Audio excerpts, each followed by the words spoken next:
Hi, I'm John Holden of Land Designs Unlimited, and today I'd like to show you a landscape that our crews installed over 6 years ago.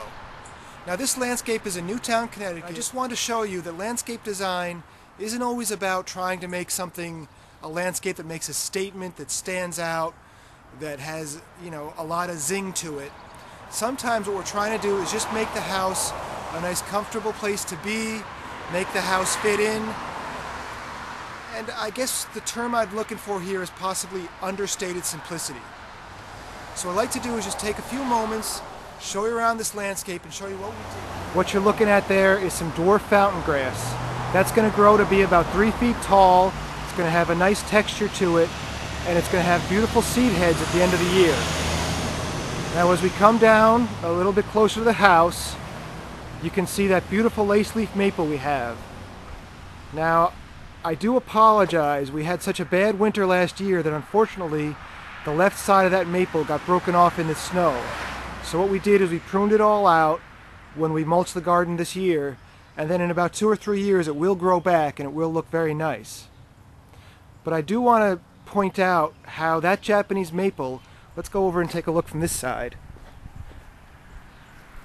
If you take a look at this Japanese maple, you can't really tell what happened over this angle. You'll see there's a window right behind it. So what we did is when I landscaped this home, I specifically went to the nursery to find a Japanese maple. This is a lace leaf Japanese maple that grew with a very low habit.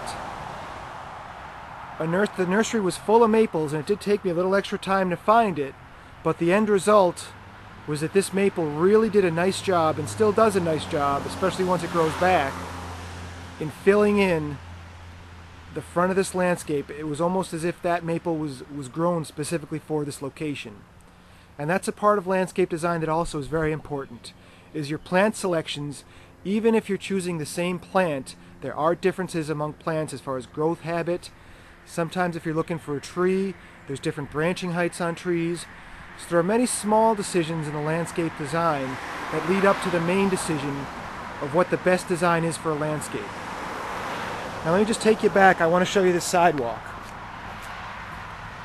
I always like to have a nice wide inviting sidewalk, and this landscape is the same as all the others I'll ever design. Whenever you're coming to the front entryway of a house, you want to have a nice wide sidewalk, something wide enough that 2 people can walk side by side, and something that is going to make it very clear where the front door is. Now if we're ever doing a landscape in the back of the house, or possibly like some kind of garden path, that's a different situation. Something narrower is perfectly acceptable. However, your front walkway, you really want to have something wide and inviting. So here we have a nice paver sidewalk. We used different colored pavers with a grayish tone and a brownish tone. They do a very nice job of picking up on the colors of the house. A very calm, very subdued feel, mixing in very nicely with the landscape. And as you can see, we also flare the end of the sidewalk. It's always a nice touch to have a little bit of a flare at the end of the sidewalk, just making it that much easier to guide your visitor up the walkway.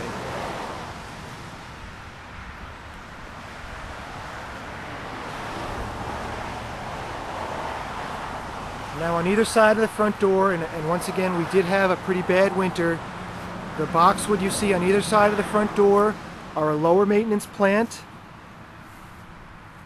All they need to do is be pruned 2 or 3 times a year to keep that nice pyramidal habit they have. And I will say again that unfortunately it was a very difficult winter, so the one to the left especially is looking a little bit pruned up. But give it a year or 2, it's going to grow back and look very nice. But as you look at this landscape, there are some rhododendrons in the back that flowered very nicely.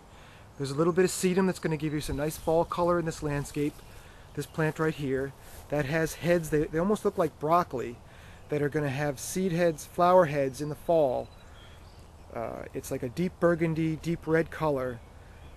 And then it'll hold those flower stalks through the winter, giving you more interest in the landscape. A little bit more dwarf fountain grass in the back.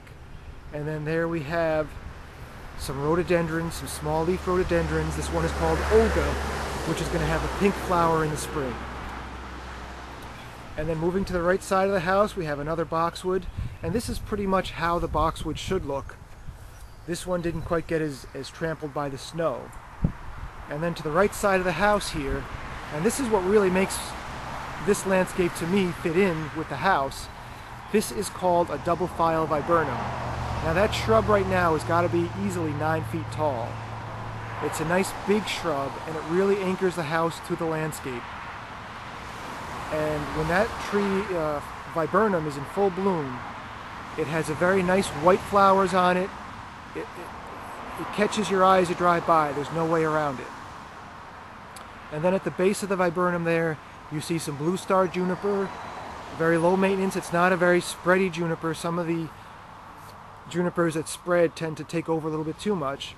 Blue star stays nice and compact and does a really nice job of adding a little bit of winter interest, summer interest, a little bit different texture, different variety in the landscape.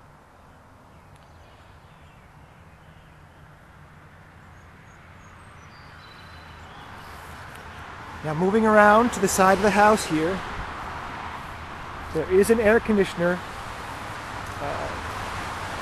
for the house. So what we ended up doing was installing this nice Japanese holly screening planting. Now that is pretty much as close as you can come to a green fence. If you take a look at that, it's very soft, it's very inviting, and your eye stops right at the Japanese holly. Now if there was a fence there, it would be a much more stark feel to it. This, things blend in a little bit nicer. It's a very nice soft feel.